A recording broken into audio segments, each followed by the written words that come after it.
Olá, querido irmão, boa noite, um bom domingo a você que está mais uma vez buscando a presença de Deus. Nós daremos início a mais um culto e para isso cantaremos o hino Maranata, reforçando a nossa esperança de que muito em breve Jesus virá para buscar a cada um de nós e nos levar para o céu.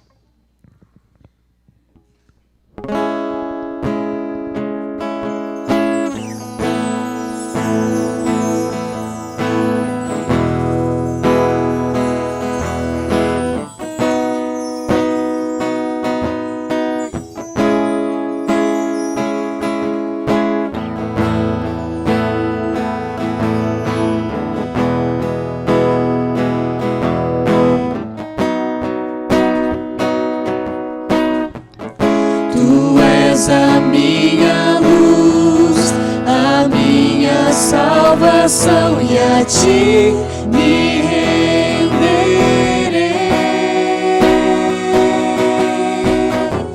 Se ao teu lado estou, seguro em tuas mãos, eu nada temerei.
Tu és a minha luz, a minha salvação, e a ti me renderei.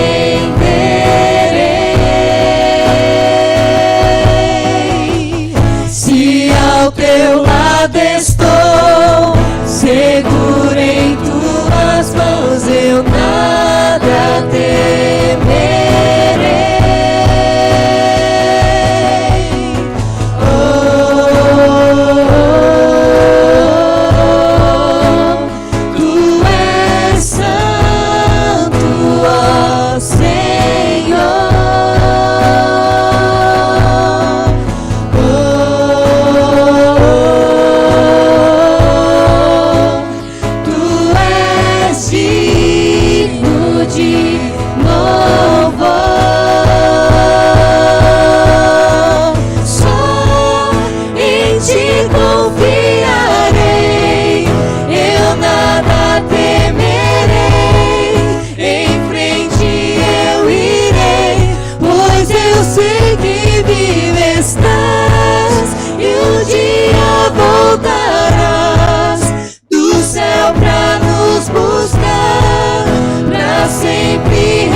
desejo agora para Jesus. Vem Jesus, vem Jesus, Maranata, ora vem Senhor Jesus, vem Jesus, vem Jesus, Maranata, ora vem Senhor Jesus, vem Jesus, vem Jesus, Maranata, ora vem Senhor Jesus, vem Jesus, vem Jesus, Maranata, ora vem Senhor Jesus.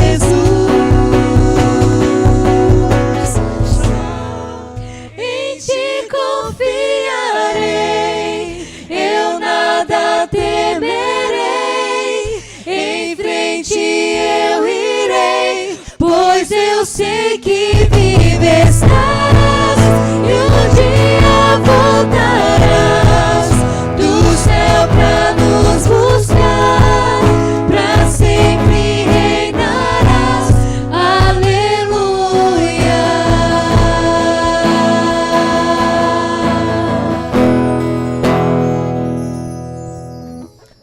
Amém. Amém. Eis que ele vem com as nuvens, e todo olho o verá. Que momento maravilhoso nós teremos ao encontrar Jesus nas nuvens do céu. O livro Grande Conflito relata com maestria quando a pequena nuvenzinha do tamanho da mão de um homem vai crescendo e os anjos, em alto clamor, louvam aquele que vem buscar aqueles que entregaram sua vida das mãos e confiaram no perdão do livro, daquele que está no livro do Cordeiro. Obrigado, Senhor, porque o Senhor é maravilhoso para nós. Vamos louvar mais uma vez o nome de Deus e contemplar esse momento gracioso que Ele virá nos buscar.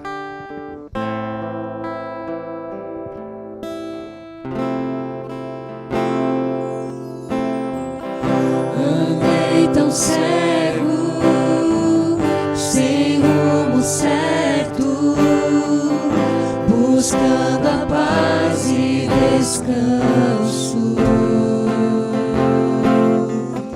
Eu procurei por tantos meios justificar meus erros, mas ao clamar, meus olhos abri.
Boa noite, meu irmão. Vamos falar com Deus? Pai que está nos céus, muito obrigado, meu Deus, pela vida, Pai, pela saúde, por mais esse dia, Pai, que está se finalizando. Que o Senhor possa estar conosco, Pai, na mensagem que será falada. Que o Senhor possa tocar em nossos corações, Pai, e iluminar a nossa mente para estarmos cada vez, Pai, mais perto de Ti. É isso que nós te pedimos e te agradecemos em nome de Jesus. Amém, Senhor. Amém.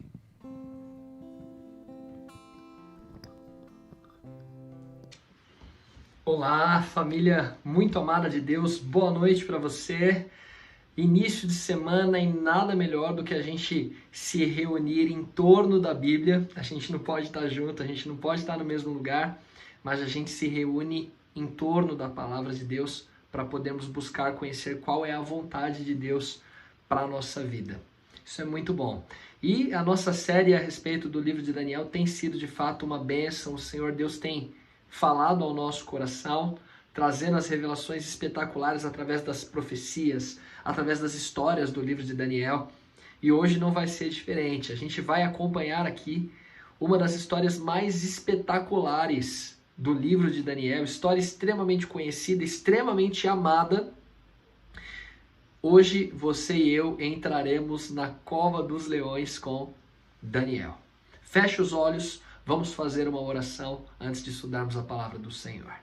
Grande Deus e Pai, eu exalto o nome do Senhor nesta noite, porque o Senhor está com cada um de nós, seja hoje ou quando esse vídeo chegar até a pessoa que está o assistindo. O seu Espírito Santo, ó Deus, não tem limites, não tem barreiras, e eu suplico que hoje o Senhor alcance o nosso coração, fale a nós, mostre o seu poder, a sua graça, o livramento que vem do Senhor, e que o Senhor está no controle da nossa vida, e no final tudo vai acabar bem. Em nome de Jesus. Amém. Amém. Quero convidar você a abrir a sua Bíblia no livro do profeta Daniel, capítulo de número 6. Você já deve estar contemplando aí a imagem na tela também. E vai ser espetacular.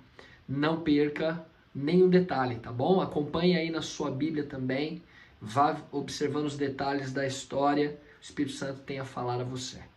Daniel capítulo 6, primeiro verso, o texto diz o seguinte: pareceu bem a Dario constituir sobre o reino as 120 sátrapas que estivessem por todo o reino, e sobre eles 3 presidentes, dos quais Daniel era um, aos quais estes sátrapas dessem conta, para que o rei não sofresse dano.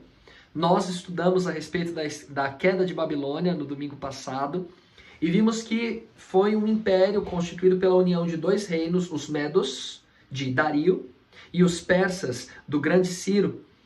E Ciro, que era quem realmente estava à frente, que era o grande estrategista, aquele que estava à frente do império, permitiu que Dario, nos 2, 3 primeiros anos, estivesse à frente como governante. E o texto diz que logo no início do seu reinado, Dario, ele pensa o seguinte: olha, vou dividir por regiões o meu reino, por satrapias, regiões menores. E ele colocou então governantes ali, sátrapas, 120 satrapias, 120 governantes, sátrapas para cada uma delas. E além disso, Dario fez o seguinte: olha, eu vou colocar 3 homens de confiança abaixo de mim, que irão presidir, 3 presidentes que estarão sobre todos os sátrapas. Daniel era um deles. Sabe, queridos, quando acontecia uma sucessão de impérios, uma mudança de um império para o outro, costumeiramente os líderes, os governantes do império anterior, do império vencido, eram todos mortos. Mas Dario viu em Daniel algo de diferente. Ele viu que Daniel era um homem de Deus. Ele viu que Daniel era um homem confiável. E perceba que de pronto coloca Daniel para ser um dos 3 presidentes que estaria sobre todo o império. Que coisa espetacular, espetacular. Agora veja o que diz o verso 3. Então o mesmo Daniel se distinguiu destes presidentes e sátrapas, porque nele havia um espírito excelente, e o rei pensava em estabelecê-lo sobre todo o reino. Perceba o que está acontecendo aqui. Dario, ele começa a manifestar um desejo de colocar Daniel para estar sobre todo o reino. abaixo dele, é claro, mas ele seria o governante ali do Império Medo-Persa. Isso é impressionante. E queridos, a gente sabe que quando Deus ele nos dá algo, quando Deus nos coloca em alguma posição, a gente tem que fazer tudo para a honra e glória dele. Agora tem uma coisa que muitas vezes pode acontecer, é algo muito triste, mas é inevitável. Isso pode gerar inveja em algumas pessoas. Inveja em algumas pessoas. E a inveja é um sentimento terrível. Porque o que acontece? A inveja, ela é o sentimento de alguém que poderia estar naquela posição, mas por alguma razão não está, e quando vê alguém ocupá-la, pensa o seguinte: eu não gostaria que aquela pessoa estivesse. Começa a se sentir mal. E o pior é quando a inveja leva a pessoa a tentar destruir o outro, para que o outro não tenha algo ou alguma posição, ocupe algo que o invejoso gostaria de ter. Isso é terrível. E lembre-se que havia mais 2 presidentes, Daniel era um deles, e agora o desejo do rei é colocar Daniel para presidir acima de todos. Verso 4. Então os presidentes e os sátrapas, claro que movidos por inveja, sabendo desse desejo do rei de colocar Daniel acima de todos, procuravam ocasião para acusar a Daniel a respeito do reino. Mas não puderam achá-la, nem culpa alguma, porque ele era fiel e não se achava nele nenhum erro nem culpa. Queridos, que coisa maravilhosa observar um testemunho desse. Perceba que aqui não é exatamente o testemunho de Deus a respeito de Daniel ainda, mas é o testemunho de homens que se tornaram inimigos de Daniel. E os inimigos começaram a cavucar, futucar, procurar na vida de Daniel algum problema, algum erro. E começaram a examinar, começaram a observar onde Daniel ia, o que Daniel fazia, com quem Daniel conversava, como detetives. E eles não acharam nada de que acusar Daniel, porque ele era fiel. Eu penso que é legal a gente se colocar no lugar de Daniel e pensar o seguinte: e se fosse com a gente, né? Se as pessoas procurassem algo de errado na nossa vida, será que tinham o que encontrar? Ou será que seríamos declarados, mesmo pelos nossos inimigos, como fiéis? Verso 5. Disseram, pois, estes homens: nunca acharemos ocasião alguma para acusar a este Daniel, se não a procurarmos contra ele na lei do seu Deus. Aqui está algo terrível. Como não encontraram nada de errado na vida de Daniel, eles pensaram o seguinte: vamos buscar na lei do Deus dele algum ponto que a gente possa subverter para podermos ter do que acusar Daniel. Você deve se lembrar que Caim matou Abel porque Abel era fiel a Deus, porque Abel ofereceu o sacrifício correto a Deus e Caim não. A luz incomoda as trevas. A verdade incomoda o erro.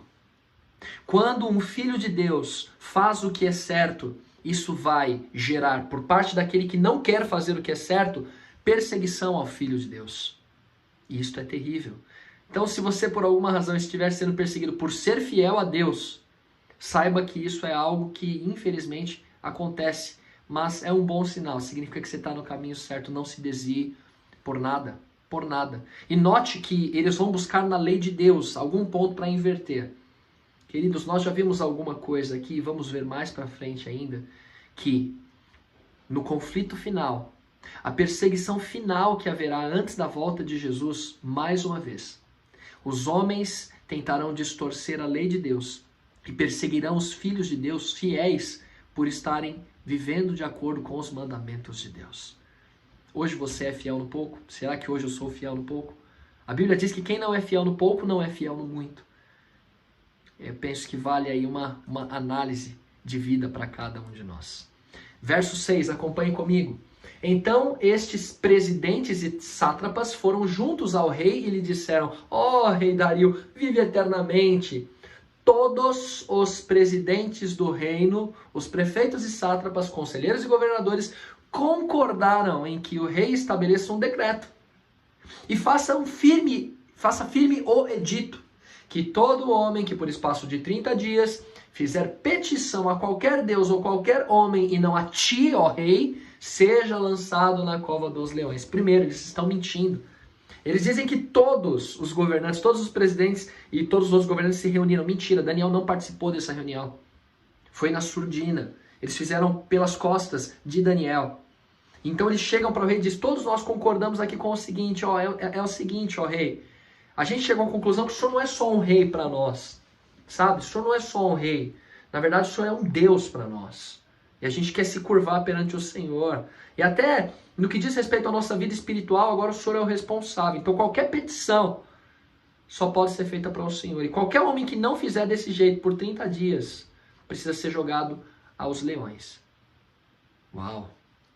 Queridos, o rei deve ter ficado envaidecido com aquilo. Era muito comum os homens, especialmente os governantes daqueles dias, no meio do paganismo, serem tratados como divindades. Infelizmente o ser humano cai nessa, não é? Infelizmente. Hoje, com nomes diferentes, de maneiras diferentes, será que a gente às vezes não faz a mesma coisa? E infelizmente o texto diz que o rei assina o decreto. Assina o decreto pensando que todos tinham concordado, mas o texto bíblico vai dizer para nós na sequência o seguinte: Daniel, pois, quando soube que a escritura estava assinada, entrou em sua casa e em cima no seu quarto, onde havia janelas abertas, preste atenção nisso, janelas abertas do lado de Jerusalém, 3 vezes por dia, se punha de joelhos e orava e dava graças a Deus diante do seu Deus, como costumava fazer. Então não é algo que Daniel começa a fazer agora, mas Daniel continua fazendo o quê? Como todo bom judeu, o templo de Jerusalém estava destruído, é verdade, mas todo bom judeu, no período de cativeiro, orava com janelas abertas, viradas para a direção do templo. E Daniel, o texto diz que ele orava 3 vezes ao dia, queridos, no começo, durante e no final do dia. Como que anda a nossa vida de oração, hein? Sabe, queridos, a oração ela tem poder. A oração ela nos coloca em contato direto com Deus. A gente muitas vezes está buscando recurso, buscando ajuda, sem antes irmos à fonte de poder inesgotável, que é Deus. Como anda a nossa vida de oração? Agora, uma coisa que vale a pena a gente perguntar, né? Por que Daniel então não podia orar com a janela fechada? Boa pergunta, não é? Por que Daniel não orou com a janela fechada? Será que ele queria pirraçar? Será que Daniel era um pirracento? Será que foi isso? De jeito nenhum. De jeito nenhum. Daniel, ele era uma testemunha de Cristo. De Cristo, mas Cristo não tinha vindo ainda. Lembre-se que Daniel orava em direção ao templo. Templo era lugar de sacrifício. Cordeiros eram sacrificados. O cordeiro que tira o pecado, o cordeiro de Deus que tira o pecado do mundo é Cristo. Daniel confiava no sacrifício de Jesus. E Daniel, ele orava com a janela aberta, porque ele era uma testemunha de Cristo. E ele não queria que nem sequer por um momento os homens pensassem que ele estava sendo coagido, que ele havia abandonado a sua fé. Não foi para provocar, mas foi para dar um testemunho de que ele continuava sendo fiel a Deus, mesmo em meio às ameaças. Verso 13, acompanhe comigo.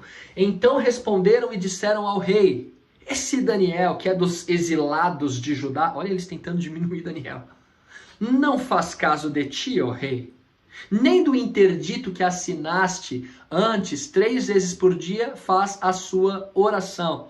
Esses homens vão até o rei Dario e falam agora a respeito de um transgressor da lei, né? Um transgressor da lei de homens, E dizem o seguinte: olha, tem um camarada que não está te obedecendo, tem um camarada que não está fazendo seus pedidos espirituais ao Senhor, não, rei. Ele não te trata como Deus, ele está querendo dizer que tem um Deus que é superior ao Senhor. E ele está fazendo isso 3 vezes por dia. Dá uma olhadinha aqui, ó. Foi o Senhor que assinou. E aí, o que o Senhor vai fazer? Verso 14. Tendo ouvido o rei estas coisas, ficou muito penalizado e determinou consigo mesmo livrar a Daniel. E até ao pôr do sol se empenhou por salvá-lo.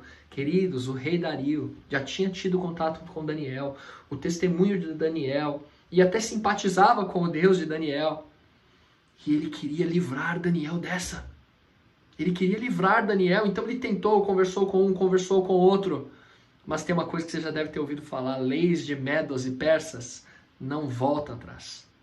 Lei de Medos e Persas não volta atrás. assinou, vai ter que cumprir. Decretou, vai ter que executar. Então o verso 16 diz que o rei ordenou que trouxessem a Daniel e o lançassem na cova dos leões. Disse o rei a Daniel: o teu Deus, a quem tu continuamente serves, que ele te livre. Queridos, o rei está mostrando aqui que o testemunho de Daniel era tão poderoso, que ele já estava até acreditando que o Deus de Daniel poderia livrá-lo. E com dor no coração, cumprindo uma lei a qual ele foi enganado para assinar, ele então dá a ordem para que Daniel seja lançado na cova dos leões. Verso 17, foi trazida uma pedra e posta sobre a boca da cova, selou-a o rei com o seu próprio anel e com o dos seus grandes, para que nada mudasse a respeito de Daniel. Verso 18, então o rei se dirigiu para o seu palácio, passou a noite em jejum e não deixou trazer à sua presença instrumentos de música e fugiu dele o sono. O rei ficou muito triste, não conseguiu nem dormir. Agora veja o verso 19 e também o 20. Pela manhã, ao romper do dia, levantou-se o rei e foi com pressa à cova dos leões. Chegando-se ele à cova, chamou por Daniel com voz triste. Espera um pouquinho aqui, queridos. Como que você chama uma pessoa que passou a noite inteira com leões, hein? Se não pela fé. Se não por acreditar que um milagre pudesse ter acontecido. Se não por acreditar que existe um Deus que pode livrar um homem da boca dos leões. Disse o rei, chegando-se ele à cova, chamou por Daniel com voz triste. Disse o rei a Daniel: Daniel, servo do Deus vivo, dar-se-ia o caso que o teu Deus, a quem tu continuamente serves, tenha podido livrar-te dos leões? Queridos, o rei está mostrando aqui esperança no Deus de Daniel. Ele está chamando por um homem que passou a noite com leões. Versos 21 e 22. Então Daniel falou ao rei: ó rei, vive eternamente. Imagina o coração do rei quando viu a voz de Daniel. O meu Deus, rei, enviou o seu anjo, fechou a boca aos leões, para que não me fizesse nenhum dano, porque foi achada em mim inocência diante dele, também contra ti, ó rei, não cometi delito algum. Pode parecer que Daniel está batendo no peito e falando assim: eu sou bom, eu sou o cara, eu sou inocente, mas a gente sabe que não. Mais para frente, Daniel vai fazer uma oração pelo povo, dizendo o seguinte: nós pecamos contra o Senhor. Daniel também entendia que ele era um pecador e necessitava da graça. Tanto que orava em direção ao templo, buscando os méritos do sacrifício do Cordeiro de Deus que tira o pecado do mundo. Mas, quando Daniel diz assim: Deus achou em mim inocência, sabe o que significa isso?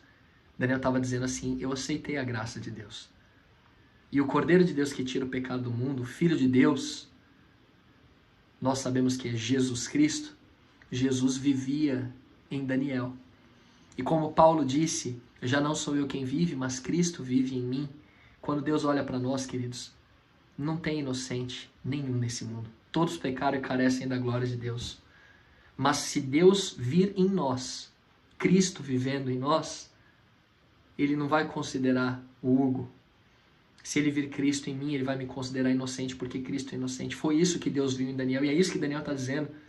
Ele achou em mim inocência, ele achou Cristo em mim. Que espetáculo, queridos. Cristo se acha em você, Cristo se acha na sua vida, no seu coração.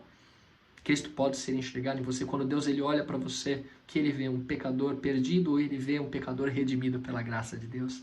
É possível agora mesmo você confessar o seu pecado ao Senhor Jesus e Cristo habitará em você. E quando Deus olhar para você, ele vai te considerar justo, porque Cristo é justo.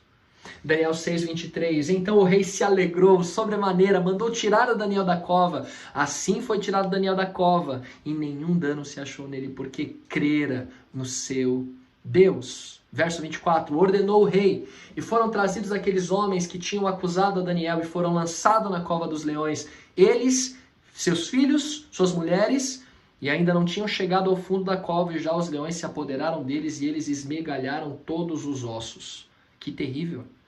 O texto bíblico está dizendo aqui que os homens que acusaram a Daniel foram jogados junto de sua família, esposa e filhos, na cova dos leões. E é óbvio que vai surgir uma pergunta aqui legítima.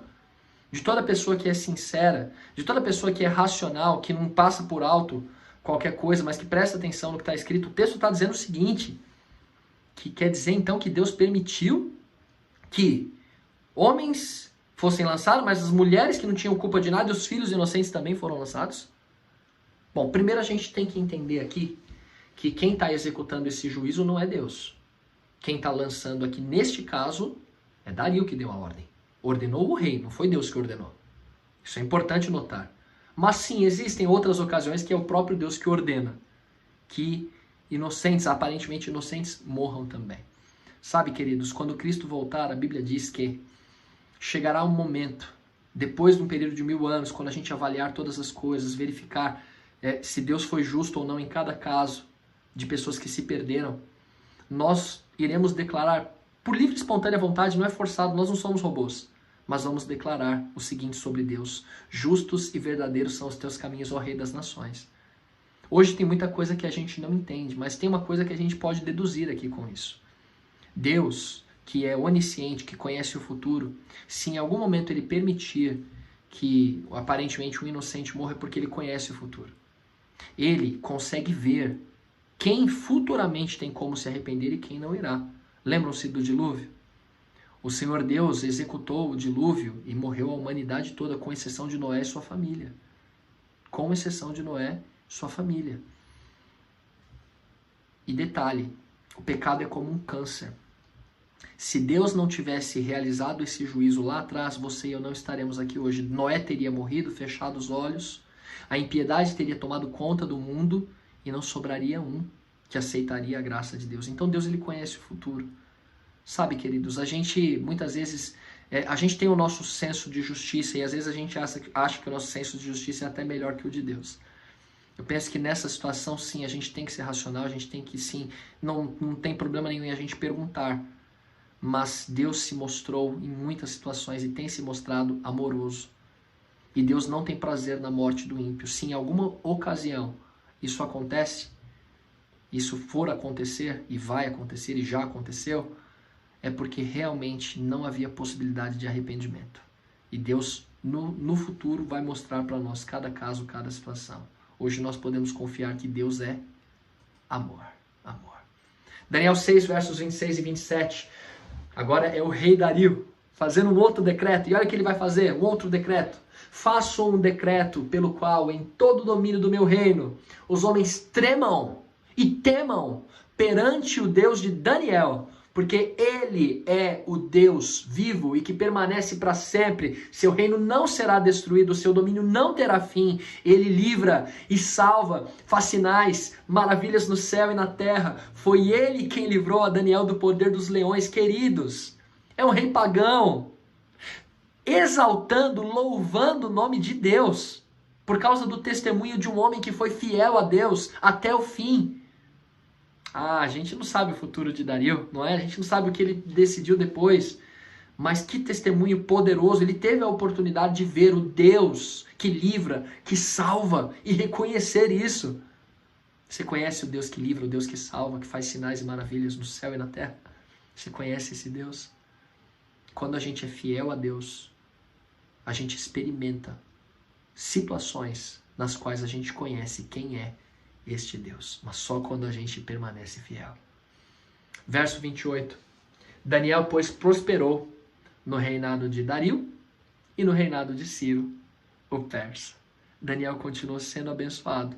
Não porque havia entre Daniel e Deus uma barganha, uma troca de favores. Daniel é fiel, Deus é fiel. Não, Deus é fiel independentemente da fidelidade do homem. Mas quando o homem é fiel, o homem se coloca no lugar certo, na hora certa, com a postura certa, a atitude certa, e por isso é automaticamente abençoado. Abençoado, naturalmente abençoado. Daniel prosperou por onde passava.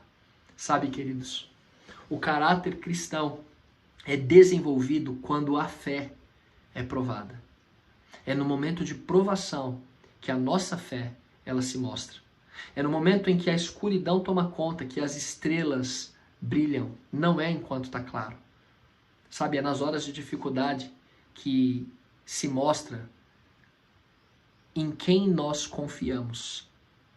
Há uma passagem bíblica que diz que se a tua força for pequena no dia da provação, é porque realmente você é fraco. Sabe, queridos, é muito fácil eu dizer que creio em Deus nos dias fáceis, mas é nos dias difíceis que a minha fé se mostra verdadeira, porque eu não solto da mão de Deus. Eu quero terminar lendo com você o que está em Filipenses capítulo 1, verso 6. O texto diz assim: eu estou plenamente certo de que aquele que começou boa obra em vós há de completá-la até ao dia de Cristo Jesus. Como que está a sua vida hoje? A gente olha para a vida de Daniel e a gente vê quantas situações esse camarada passou, né?